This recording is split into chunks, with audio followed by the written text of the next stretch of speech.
estudo ele começa com uma série de perguntas que a gente vinha colocando sobre como que os insetos eles se comunicavam, como que eles fazem para se reconhecer.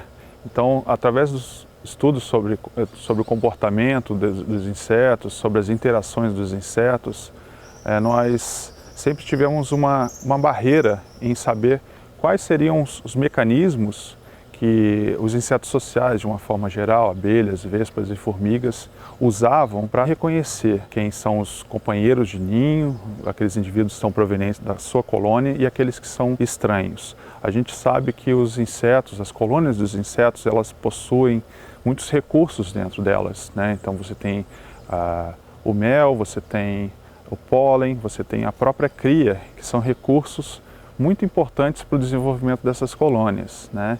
E os indivíduos se reconhecerem entre si é muito importante para a manutenção e sucesso dessas colônias.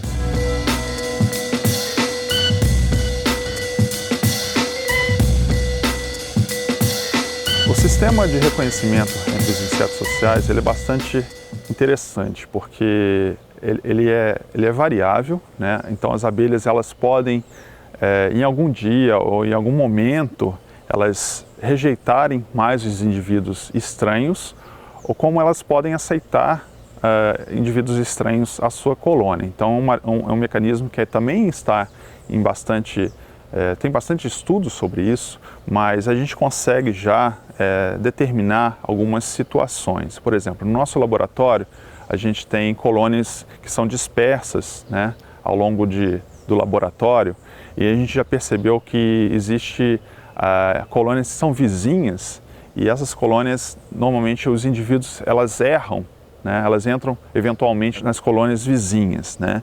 Então a gente já percebeu que existe um mecanismo que a gente chama de querido inimigo, que os indivíduos elas aceitam vizinhas próximas às suas colônias, em virtude desse erro, né, às vezes do indivíduo que está voltando com o alimento, mas que elas já vão rejeitar vizinhos mais distantes.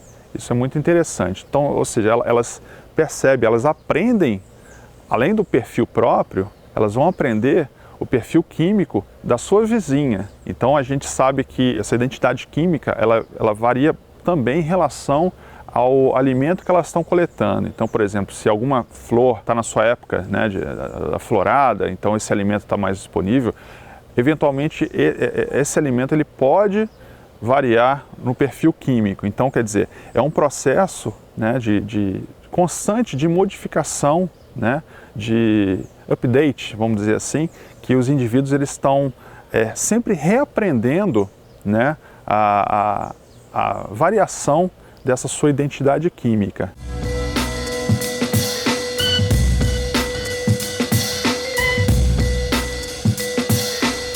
As formigas elas são interessantes porque como o ambiente delas é tridimensional, né, então em termos de coleta de alimento, né, elas percorrem o ambiente, coletando, por exemplo, as cortadeiras, né, buscando fontes vegetais para alimentar seu jardim de fungos, mas a gente percebe que, em termos de reconhecimento, o mecanismo básico é o mesmo, né? Elas vão sempre tentar antenar, né, reconhecer esses indivíduos que estão adentrando a colônia, né? E esse mecanismo é basicamente o mesmo que ocorre entre abelhas e vespas, né?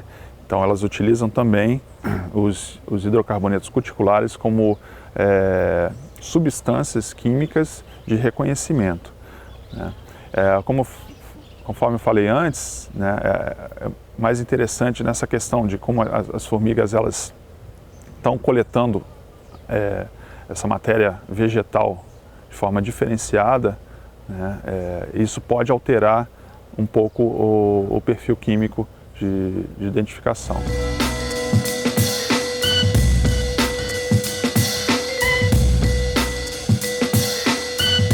As vespas basicamente é como as abelhas, né? Então você tem indivíduos que saem para voar, né, para coletar esse material e eventualmente elas chegam e aí aquelas que ficam fora da colônia, né, elas se reúnem para tentar identificar, para perceber se aquele indivíduo ele é um estranho à sua colônia, né.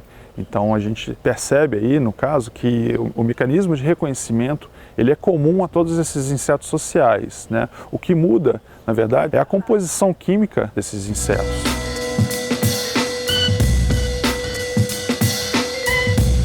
A USP aqui de Ribeirão, ela tem uma tradição muito grande no estudo sobre insetos sociais e uma série de questões a gente vinha sempre discutindo, né? E a gente sempre teve essa limitação de dar um passo à frente, obviamente pela falta da tecnologia, pela falta de conhecimento dessas técnicas que poderiam ajudar. A partir do momento que foi possível isso, né? A ideia do projeto Jovens Pesquisadores, ela proporcionou exatamente obter essa ferramenta que seria um cromatógrafo a gás acoplado ao espectrômetro de massas, que permite, né, uma análise refinada desses compostos, né, a identificação desses compostos. Então a gente conseguiu dar esse passo à frente e, obviamente, durante o projeto, né, várias ideias de vários grupos de insetos, né, várias perguntas relacionadas ao reconhecimento, à diferenciação de castas, a alimentação desses insetos, ela pôde ser